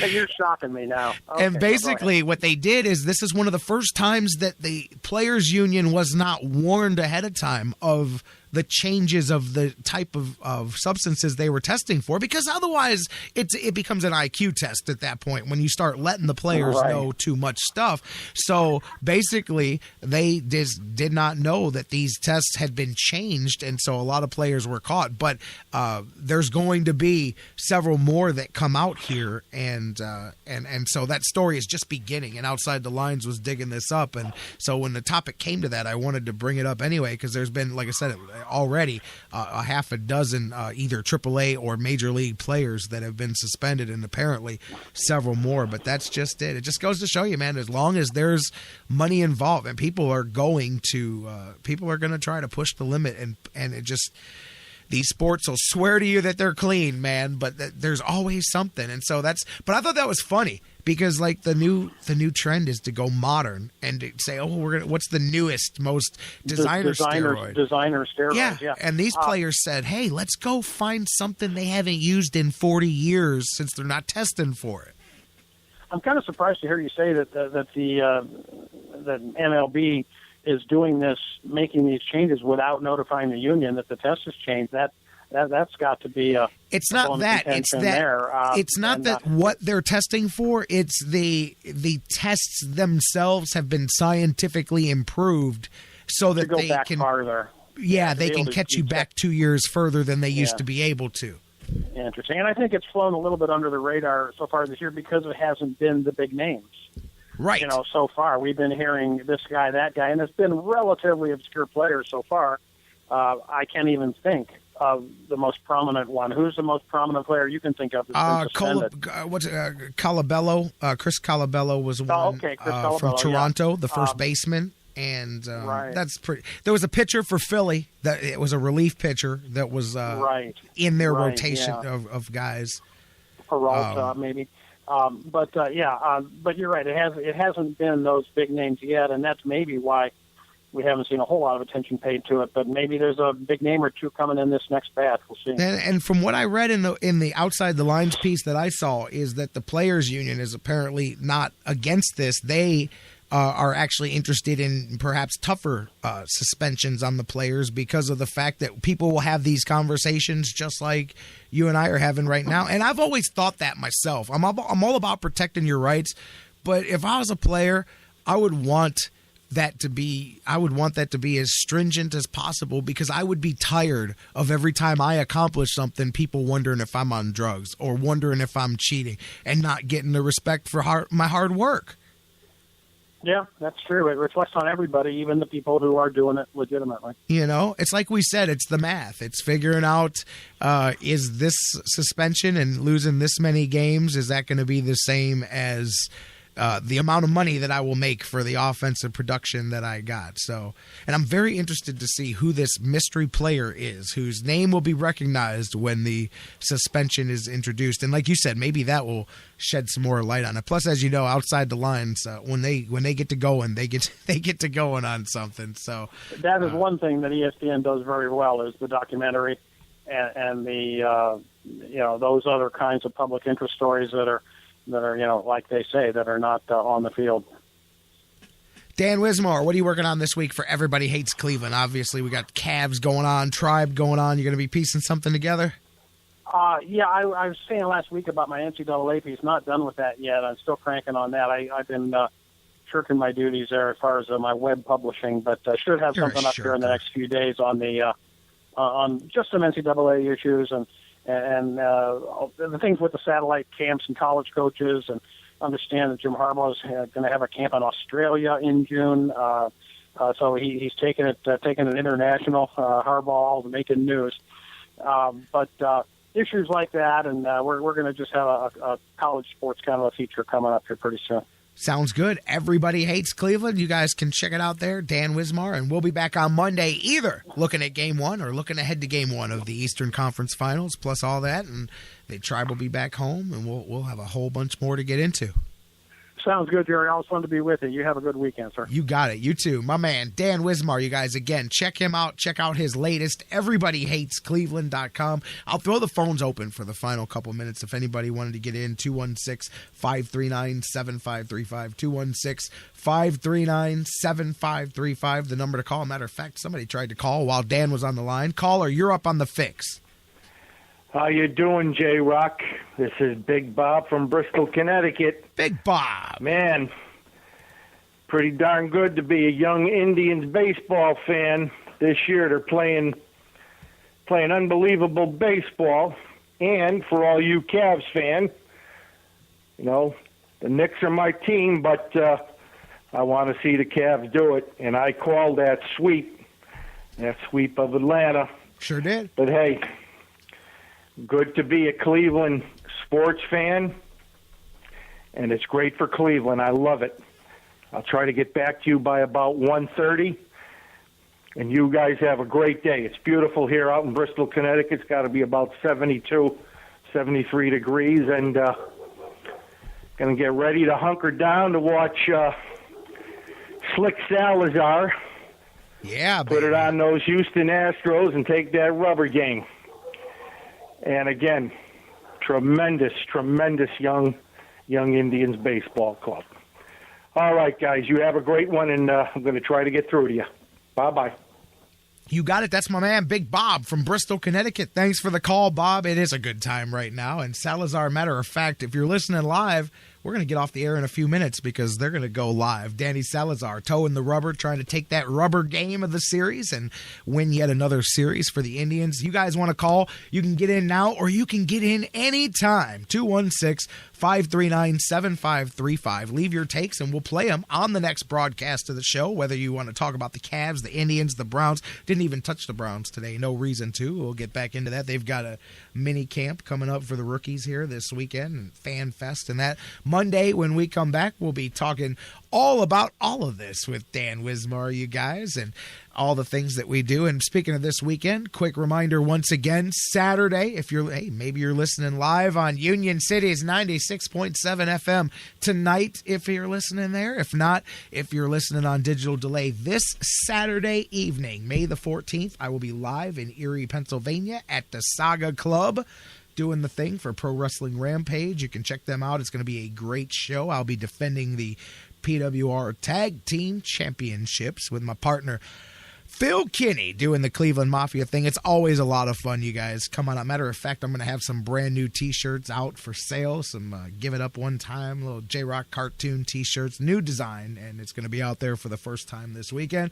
So if you get a chance and that's your thing, come on out. Bring the kids. It is great family entertainment at the Saga Club in Erie, Pennsylvania. If not, come back here Monday. We will be live at noon across the Sports Fix Radio Network doing the thing, talking about the Cavs. We'll either be in it or getting into it and knowing what they've got coming next. Eastern Conference Finals, will it be the Miami Heat or will it be the Toronto Raptors? Either way, the Cavs will have home court advantage, and that thing will start right here in Cleveland. Cannot wait for that one, you guys, and of course all the things that we've got going on, and I can't wait for you guys to join us as always. Same bat time, same bat channel, live at noon. Guess what? When we come back here Monday, Cavaliers are only halfway to a championship. Stipe Miocic, he's in Brazil. He done flown halfway across the world. And when he comes back, won't be no more halfways. He will be all the way the world heavyweight champion of the UFC. And he's going to bring that 20 pounds of gold right back here to Cleveland. Cannot wait. Saturday night, UFC live on Fox Sports 1. I can't watch it at the house. I'm going to be on the road watching it in the car, on my phone, on my little television app. I can't wait, you guys. Saturday night, the championship of the world comes back to Cleveland. Stipe gets it done for the UFC World Heavyweight Championship. Guys, it is a good time to be from Cleveland, as my man Big Bob said.